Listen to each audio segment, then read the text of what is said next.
प्रवासी भारतीय सम्मेलन में पीएम नरेंद्र मोदी ने इंदौर की जबरदस्त ब्रांडिंग की। पीएम ने इंदौर की इतनी खासियतें गिनाई कि आज इंदौर का नाम वर्ल्ड फेमस हो गया। पीएम ने इंदौर के खान पान की तारीफ करते हुए इसे स्वाद की राजधानी तक कहा। उन्होंने पूरी दुनिया के सामने इंदौर के खान पान के प्रमुख केंद्र सराफा और छप्पन दुकान की ऐसी ब्रांडिंग की कि दोनों बाजार चर्चा में आ गए। इसका असर हुआ कि पीएम के संबोधन के बाद छप्पन दुकान पर ऐसा हुजूम उमड़ा कि व्यापारियों के चेहरे खिल गए। व्यापारियों के अनुसार ऐसी भीड़ उन्होंने पहले कभी नहीं देखी। अनुमान के मुताबिक 3 दिनों के इस सम्मेलन में छप्पन दुकान पर 2000 से ज्यादा प्रवासी भारतीय पहुंचे। इसके अलावा करीब 60,000 लोगों ने यहां विजिट किया। अनुमान के मुताबिक छप्पन दुकान पर इन 3 दिनों में बिजनेस दोगुने से भी ज्यादा हुआ। छप्पन दुकान शहर का प्रमुख खान पान का ठिकाना है और अपनी गुणवत्ता के कारण यहां बड़ी संख्या में लोग स्वादिष्ट व्यंजनों का मजा लेने आते हैं। विभिन्न तरह के व्यंजन और डिश रखने के बाद प्रवासी भारतीय भी इंदौर के खान पान से प्रभावित नजर आए और उन्होंने यहां कुछ व्यापारियों को ऑफर तक दे दिए। कई प्रवासी भारतीयों ने देश के दूसरे बड़े शहरों में और यहां तक कि दुबई में भी छप्पन दुकान जैसे आउटलेट खोलने की इच्छा जाहिर की। अब देश का प्रधानमंत्री जो कि अति विश्वसनीय एक पद है, जहां से इंदौर शहर के खाद्य सामग्री की अगर तारीफ होती है तो ये एक ब्रांड वैल्यू बनती है इंदौर शहर की कि ये एक खाने पीने की राजधानी है।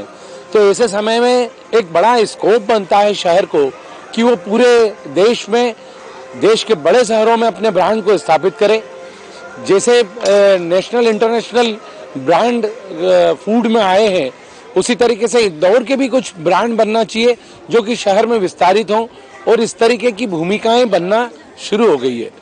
जो प्रवासी भारतीय सम्मेलन में मेहमान आए हैं, उनमें से कुछ लोगों का अब इंटरेस्ट ये भी रहा है कि इंदौर के जो आउटलेट हैं वो दुबई में या यूएसए तक अपने पैर फैलाएं, जिससे कि यहाँ का स्वाद उनको वहां तक मिल पाए। बिल्कुल है, क्योंकि जो हमारा नमकीन का बाजार था उसका अभी तक हम पूरा दोहन नहीं कर पाए।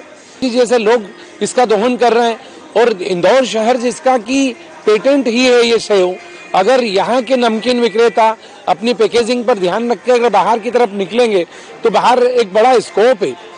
इंदौर के बाजार को, खाद्य बाजार को प्रधानमंत्री के भाषण के बाद में एक बड़ा स्कोप मिला है और ये विस्तार होगा। भाई, हमें जो खाने के जो फूड आउटलेट हैं उनका प्रेजेंटेशन, हाइजीन और पैकिंग लेवल पे हमें ध्यान रखना पड़ेगा।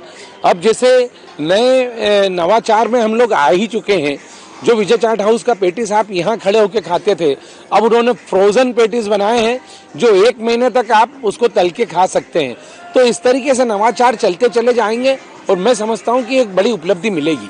प्रवासी भारतीय सम्मेलन में इंदौर के खान पान के बिजनेस के लिहाज से काफी सफल साबित हुआ, क्योंकि अब यहाँ के व्यापारियों को दूसरे शहरों और विदेशों तक में खान पान के आउटलेट खोलने के ऑफर मिल गए हैं।